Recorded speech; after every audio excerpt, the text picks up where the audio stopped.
अर्थ education centre में आपका स्वागत है। आज हम लोग पढ़ेंगे महात्मा गांधी से रिलेटेड सारे फैक्ट। यदि इस चैनल पर आप लोग पहली बार विजिट किए हैं तो चैनल को सब्सक्राइब करके बेल आइकन को दबाना ना भूलें। इसमें हम लोग बात करेंगे गांधी जी के जन्म से लेकर इनकी प्रारंभिक शिक्षा, इनकी शादी और इनके आंदोलन। गांधी जी से जितने भी क्वेश्चन बनते हैं, जितने भी सवाल बनते हैं, यहाँ से पढ़ने के बाद आपको एक भी सवाल नहीं छूटेगा। तो चलिए हम लोग वीडियो को शुरू करते हैं। सबसे पहली बात करेंगे गांधी जी। तो गांधी जी का जन्म की बात करेंगे तो गांधी जी का जन्म जो हुआ था 2 अक्टूबर 1869 ईस्वी को पोरबंदर के काठियावाड़, जो कि गुजरात राज्य में पड़ता है।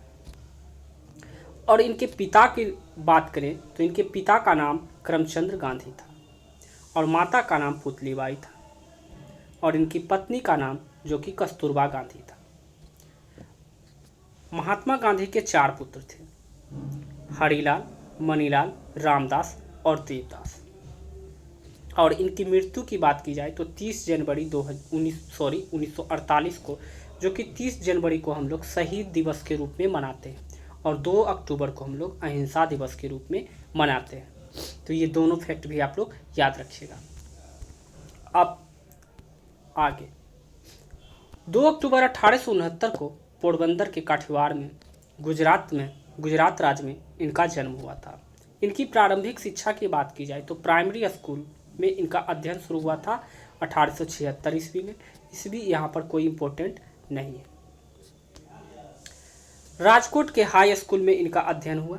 प्राइमरी स्कूल के बाद इनका अध्ययन जो हुआ राजकोट के हाई स्कूल में इनका अध्ययन शुरू हुआ। 1883 ईस्वी में जब इनकी उम्र 13 साल थी तो इनका विवाह कस्तूरबा गांधी से हो गया और 1885 अर्थात 63 वर्ष की आयु में इनके पिता का निधन हो गया। जब इन्होंने मैट्रिक पास की तो भावनगर के श्यामल दास कॉलेज में प्रवेश किया। फिर एक सत्र के बाद कॉलेज को इन्होंने छोड़ दिया था। अगले ही वर्ष प्रथम पुत्र का जन्म हुआ। 1888 ईस्वी में इनके पुत्र का जन्म हुआ था। फिर ये वकालत पढ़ने के लिए इंग्लैंड चले गए थे। 1891 ईस्वी में वकालत पढ़ाई की पूरी कर देश लौटे। माता पुतलीबाई, उसके बाद आने के बाद इनके माता पुतलीबाई का भी निधन हो जाता है। बम्बई तथा राजकोट में इनकी वकालत की। फिर वकालत पढ़ाई करने के बाद प्रैक्टिस करने के लिए मुंबई तथा राजकोट में ये इन्होंने वकालत भी की। और आगे 1893 ईस्वी में भारतीय मुस्लिम द्वारा एक व्यवसाय संघ की मांग पर केस लड़ने के लिए दक्षिण अफ्रीका के ट्रांसवेल की राजधानी प्रिटोरिया पहुंचे। वहां उन्हें सभी प्रकार के रंगभेद का सामना करना पड़ा। ये बहुत इंपॉर्टेंट है। 1893 ईस्वी में ये फैक्ट आप लोग याद रखिएगा। फिर 1894 ईस्वी में रंगभेद का सामना करने, वहीं रहकर वो समाज के कार्य करने तथा वकालत करने का फैसला कर लिया। नेटाल इंडियन कांग्रेस की स्थापना की। उसके बाद 1894 ईस्वी में नेटाल इंडियन कांग्रेस की स्थापना की। 6 महीने के लिए भारत लौटे। उसी दरमियान में 6 महीने के लिए भारत लौटे और अपने पत्नी और 2 बच्चों को लेकर नेटाल चले गए। ब्रिटिश सेना के लिए बोअर युद्ध, जो कि 1899 ईस्वी में भारतीय एम्बुलेंस सेवा तैयार की। 1899 ईस्वी में जो कि बोअर युद्ध के नाम से जाना जाता है, वहां पर एम्बुलेंस सेवा तैयार की। 901 ईस्वी में 100 परिवार स्वदेश रवाना हुए और दक्षिण अफ्रीका में बसे भारतीयों के आश्वासन दिया कि जब भी आवश्यकता महसूस करेंगे वापस लौट आएंगे। 9 जनवरी 1901 ईस्वी को ये पुनः भारत लौट गए।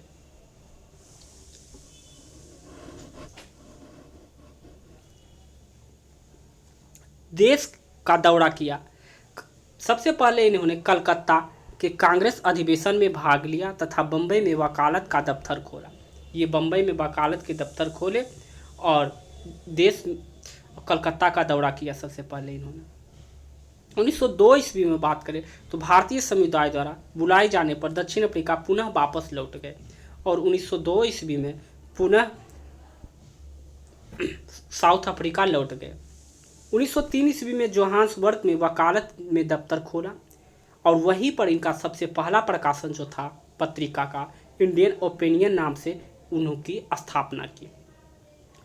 1903 ईस्वी में इंडियन ओपिनियन की स्थापना हुई थी। बाद में 1904 ईस्वी में इंडियन ओपिनियन साप्ताहिक पत्रिका के रूप में इनका प्रकाशन आरंभ हो गया। 1906 ईस्वी में जुल्लू विद्रोह के दौरान भारतीय एम्बुलेंस सेवा तैयार किया। एशियाटिक ऑर्डिनेंस के विरुद्ध जोहान्सबर्ग में प्रथम सत्याग्रह अभियान आरंभ किया। 1907 ईस्वी में ब्लैक एक्ट भारतीय तथा अन्य एशिया लोगों को जबरदस्ती पंजीकरण के विरुद्ध में इन्होंने एक सत्याग्रह आरंभ किया। सत्याग्रह के लिए प्रथम बार जोहान्सबर्ग में कारावास का दंड मिला इन्हें। आंदोलन जारी रहा तथा द्वितीय सत्याग्रह में पंजीकरण प्रमाण पत्र जलाए गए, पुनः कारावास दंड मिला। फिर 1909 ईस्वी में लियो टोल्स्टॉय के पत्रचार शुरू हुआ। 1909 ईस्वी में जो है इन्होंने सिविल डिसओबीडियंस से प्रभावित होकर लियो टोल्स्टॉय ने पत्रचार शुरू किया, जिनके kingdom of God is with you Gandhi काफ़ी प्रभावित थे। Kings of God is with in you से गांधी जी काफ़ी प्रभावित थे, जो कि लियो टोल्स्टॉय द्वारा रचित पुस्तक थी। जून भारतीयों के पक्ष रखने के लिए इंग्लैंड रवाना हो गए। नवंबर दक्षिण अफ्रीका के वापसी के समय जहाज में हिंद स्वराज लिखा।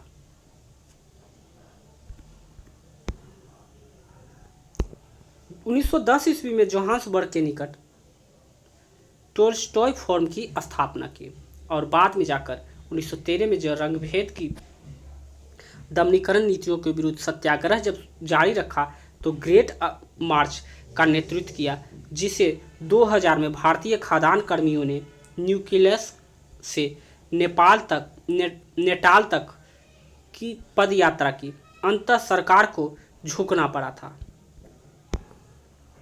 1914 ईस्वी में गांधी सदस्य समझौते द्वारा सदस्यता का समाधान हुआ, जिसके बाद गांधी वापस आए और स्वदेश वापस लौटने के समय ने इंग्लैंड में एक भारतीय अस्पताल की इकाई स्थापित की, जिसके लिए वापस जाने पर उन्हें केसर-ए-हिंद का स्वर्ण पदक दिया गया।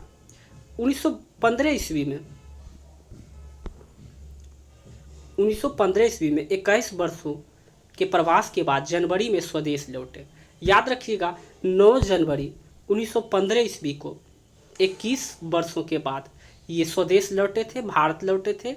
तभी से हम लोग NRI डे अप्रवास भारतीय दिवस के रूप में 9 जनवरी 1915 को ये जब भारत लौटे थे विदेशों से, तो NRI दिवस के रूप में हम लोग मनाते हैं। स्वदेश लौटे।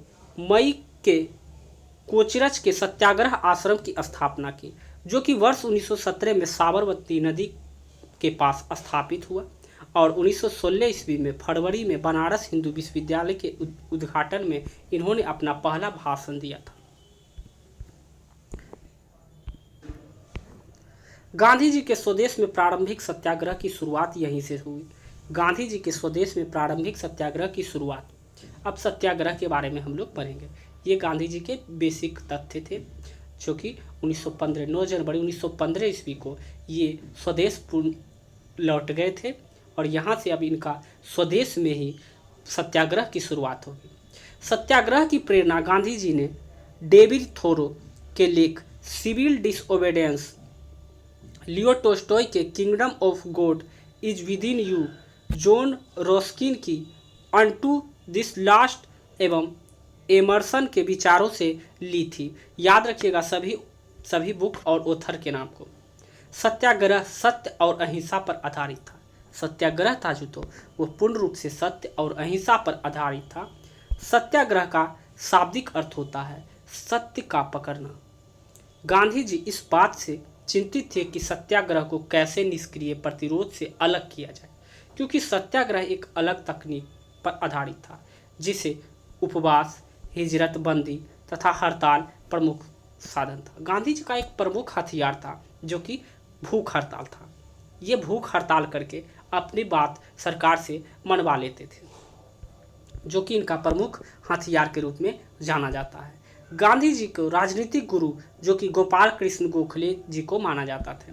गोखले जी की सलाह पर 1915 से 16 ईस्वी में 2 वर्ष गांधी जी ने भारत में भ्रमण किया। उसके बाद 1917-18 के बीच 3 प्रारंभिक आंदोलन का नेतृत्व किया, जो कि सर्वप्रथम आंदोलन था 1917 ईस्वी में भारत के प्रथम सत्याग्रह चंपारण बिहार का नेतृत्व इन्होंने किया था। 1918 ईस्वी में कर नहीं नो टैक्सन आंदोलन चलाया एवं अहमदा मिल में मजदूरों की लड़ाई लड़ी थी। चंपारण सत्याग्रह 1917 ईस्वी में उस समय किसानों के एक अनुबंध 3/20 यानी 20 कटक में 3 कट्ठा 20 कट्ठा में 3 कट्ठा पर भाग पर नील की खेती करने के लिए बाध्य किया जाता था, जिसे त्रिकट्ठिया पद्धति भी कहते थे। 20 कट्ठा में आपको 3 कट्ठा पर नील की खेती जबरदस्ती रूप से कराई जाती थी, जिसे त्रिकट्ठिया पद्धति के रूप में भी जाना जाने लगा। किसान इससे छुटकारा पाना चाहते थे, इसलिए राजकुमार शुक्ल ने गांधी जी को आमंत्रित किया। तब गांधी जी ने भारत में पहली सत्याग्रह चंपारण बिहार से ही शुरू किया गया था। सरकार झुकी, जांच के लिए आयोग का गठन किया गया। उस पद्धति को समाप्त कर वसूली का 25% हिस्सा किसानों को वापस किया गया। गांधी जी ने कुशल नेतृत्व से प्रभावित होकर रविन्द्रनाथ टैगोर ने उन्हें महात्मा गांधी का उपाधि दी। याद रखिएगा, गोपाल कृष्ण इसके आध्यात्मिक गुरु थे गांधी जी के, लेकिन रविन्द्रनाथ टैगोर इसी आंदोलन से प्रभावित होकर, किस आंदोलन से? चंपारण सत्याग्रह से प्रभावित होकर रविन्द्रनाथ टैगोर ने उन्हें महात्मा गांधी की उपाधि प्रदान की। याद रखिएगा, इनको गांधी जी की महात्मा गांधी की उपाधि किसने प्रदान की? महात्मा की उपाधि रविन्द्रनाथ टैगोर। खेरा सत्याग्रह जो कि वर्ष 1918 ईस्वी में हुआ था।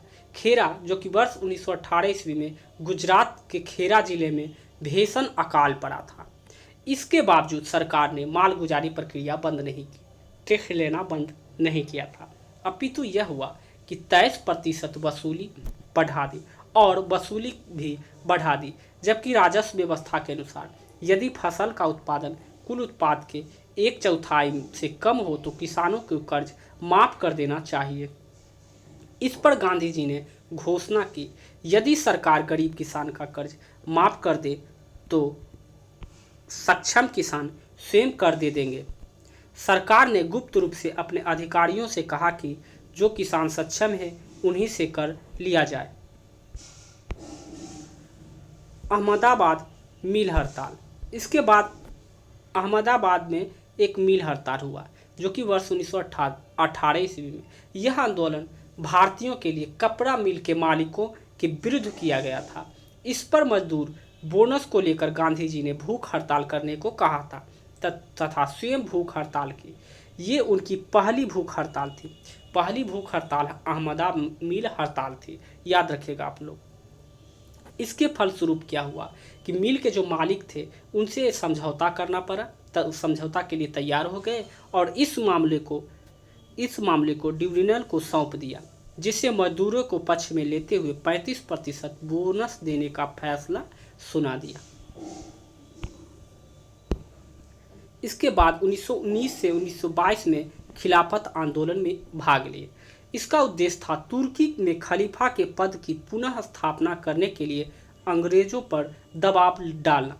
इसका कारण था ओटोमन तुर्क साम्राज्य के प्रथम विश्व युद्ध में हार के कारण मुसलमानों का नाराज होना। दूसरा, सेवे की संधि। सेव की जो संधि थी 1920 ईस्वी में तुर्की के साथ उठोड़ शर्तों ने आग में घी डालने का काम किया था।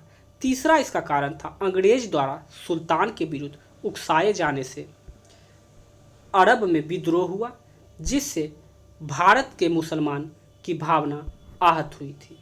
प्रथम विश्व युद्ध के समाप्ति के बाद ब्रिटिश सरकार ने तुर्की साम्राज्य का विघटन करने का निश्चित किया, जिसके कारण भारत में खिलाफत आंदोलन प्रारंभ हुआ। 17 अक्टूबर 1919 ईस्वी को अखिल भारतीय स्तर पर खिलाफत दिवस मनाया गया और आंदोलन प्रारंभ हो गया। 10 अगस्त 1920 ईस्वी को संपन्न सिरवस संधि के बाद तुर्की का विभाजन हो गया। मौलाना मोहम्मद अली और शौकत अली खिलाफत कमेटी का गठन कर अंग्रेज़ों के खिलाफ खिलाफत आंदोलन को प्रारंभ कर दिया। इस आंदोलन के समर्थन में कांग्रेस द्वारा किया गया था। खिलाफत आंदोलन का जो समर्थन किया गया था वो कांग्रेस के द्वारा किया गया था, क्योंकि महात्मा गांधी के विचार अंग्रेज के खिलाफ हिंदू और मुस्लिम के एक सेने का स्वर्णिम अवसर था।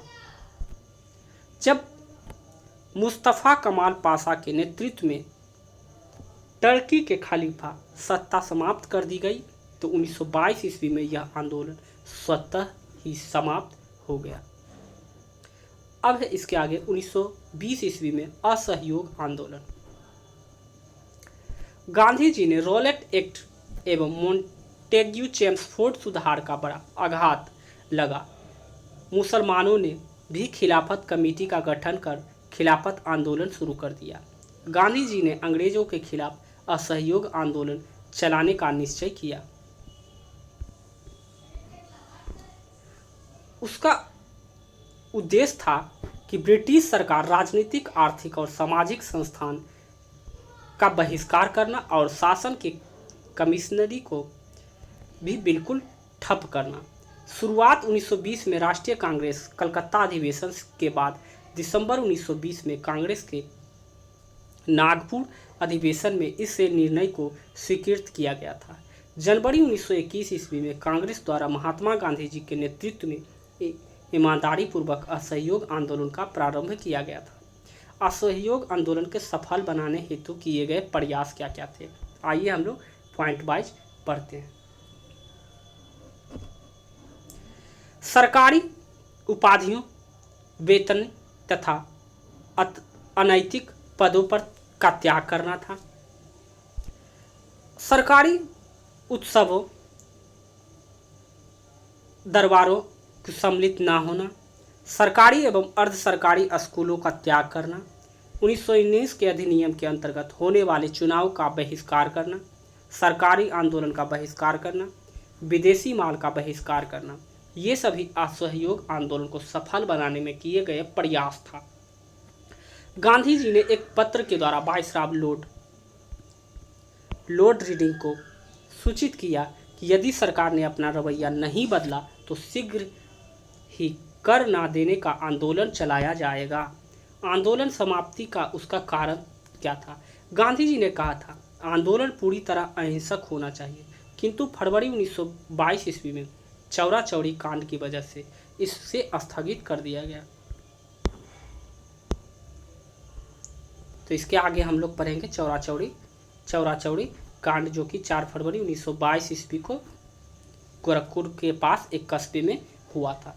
तो यदि आपको यह वीडियो अच्छा और हेल्पफुल लगा हो तो चैनल को सब्सक्राइब करके बेल आइकन को दबाना ना भूलें। मिलते हैं हम लोग नेक्स्ट वीडियो में। अभी के लिए बस इतना ही। जय हिंद। इसका PDF प्राप्त करने के लिए डिस्क्रिप्शन के नीचे हमारा टेलीग्राम का लिंक दिया हुआ है, वहाँ से जाकर आप इसका PDF भी प्राप्त कर सकते हैं।